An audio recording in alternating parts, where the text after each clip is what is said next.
Welcome back to my YouTube channel. आज हमारे पास आई है यू मॉडल वैगनर। इस गाड़ी में प्रॉब्लम हुई है कि ये गाड़ी आगे से लड़ गई है। अब इसमें देखते हैं बम्पर उतार के कि लीक हमें कहाँ मिलती है। प्रेशर हमने डाला है, आवाज़ हमें प्रेशर की आ रही है आगे से बम्पर की साइड से, तो जाहिर सी बात है कि ये इसमें तेज़ लीकेज है।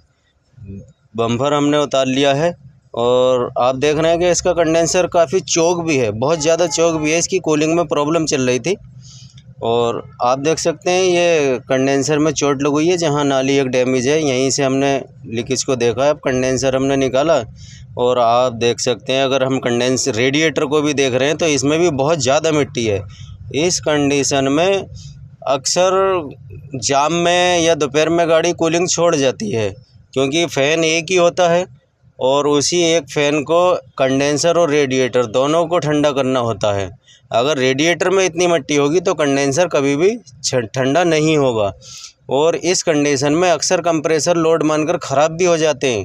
तो ख़ास ध्यान रखें, क्या हर 40 से 50 हज़ार किलोमीटर गाड़ी चलाकर किसी भी रेडिएटर टेक्नीशियन या एसी टेक्नीशियन से क्लीनिंग करवाएं।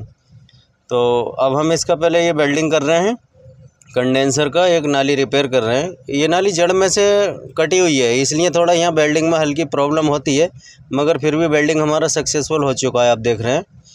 अब वेल्डिंग होने के बाद हम पहले बाहर ही चेक कर लेंगे कि कोई रहा तो नहीं है, और बाकी गाड़ी में लगा के भी चेक कर लेंगे किस तरह की कंडीशन है, लीक है या सही हो गया। अब इसका कंडेंसर रेडिएटर भी हम क्लीन करेंगे, ऐसी गाड़ी में लगे लगे क्लीन कर लेंगे केमिकल के ज़रिए।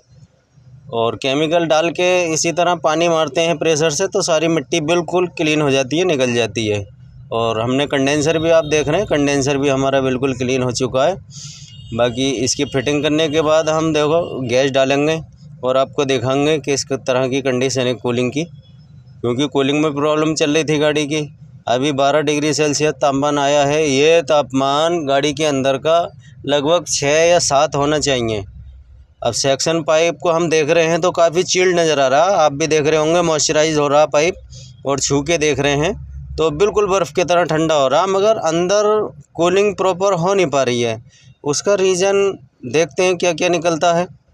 इसका फ़िल्टर भी चेक करेंगे, कूलिंग कोयल भी चेक करेंगे, क्योंकि बाहर से तो हमारा क्लीनिंग हो चुकी है। टेम्परेचर अंदर का भी 11 आ चुका है वैसे तो। अब कंप्रेसर भी रेगुलर चल रहा है। अभी हमने देखा काम करते करते हमें ये दिखाई दिया इसमें कि बर्फ़ पे, इसके पाइप पर एक बार बर्फ़ भी आ चुका है। आपको पहले मैं फ़िल्टर चेक करा देता हूँ क्या कंडीशन है फ़िल्टर की।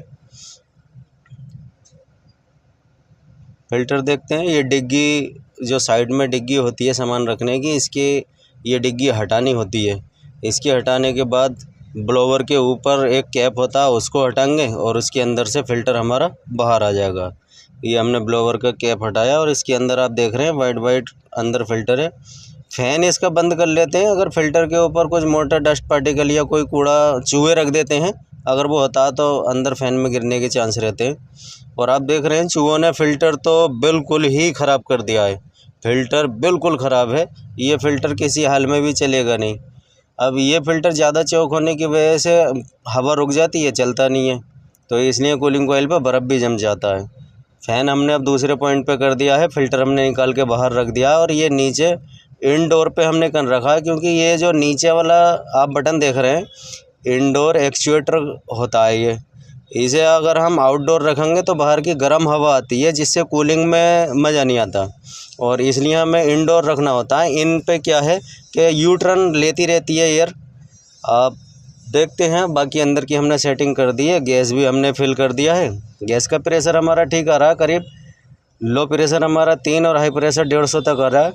और आप देख रहे हैं ये थर्मोस्टेट सेंसर बहुत परेशान कर रहा है, काफ़ी टाइम हो गया चेक करते हुए। आप देख रहे हैं पाइप के ऊपर बर्फ़ जमा हुआ है, यानी अगर पाइप के ऊपर बर्फ़ है तो जाहिर सी बात है कूलिंग कोयल के अंदर भी बर्फ़ जम चुका है।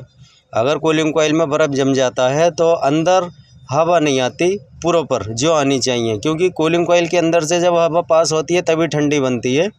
बाहर से अगर हवा पास होगी, यानी कूलिंग कोयल, अगर कूलिंग कोयल पर बर्फ़ जम जाएगा तो कूलिंग कोयल एक दीवार के माफिक बन जाएगी, तो अंदर से हवा पास होगी नहीं तो कूलिंग भी नहीं होगी।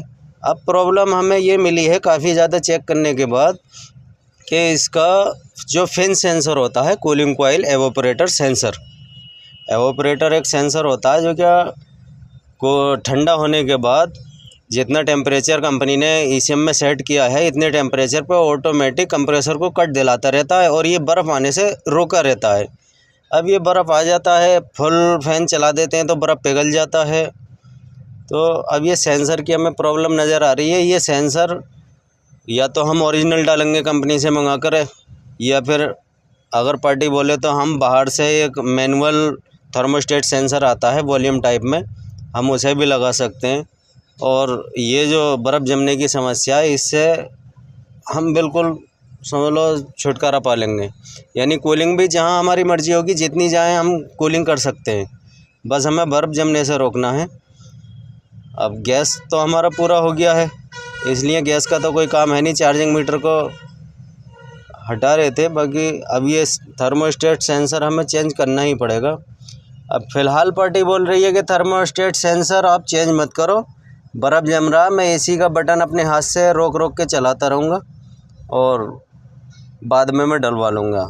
तो अब ये फुल फ़ैन चलाने के बाद 10.5 पॉइंट टेम्परेचर है अंदर का, हालांकि ये 6 से 7 डिग्री सेल्सियस तक होना चाहिए। अब इसमें 8.4 डिग्री सेल्सियस तापमान आ रहा है फ़ैन फुल करने के बाद, और हम हाथ से कभी कभी कंप्रेसर को रोकते हैं तब, क्योंकि ऐसे बात बनेगी नहीं जब तक। अब सेंसर का तो सेंसर को मालूम है, जब सेंसर में जितनी रीडिंग सेट है इतना जैसी कम कूलिंग होगी वैसी वो कंप्रेसर कट लगा लेगा और उससे हमारा बर्फ़ जमने से रुका रहेगा। अब फ़िलहाल तो हमें गाड़ी देनी होगी। बाकी दोस्तों, आप भी अपनी गाड़ी में अगर इस तरह से कूलिंग में कोई समस्या का सामना कर रहे हैं तो हमसे मिल सकते हैं। हमारा एड्रेस है बिलारी साबाद रोड, और बाकी मोबाइल नंबर आप नोट करके रख लीजिए, मैंने वीडियो के शुरू में मोबाइल नंबर दे रखा है। ठीक है, जय हिंद दोस्तों।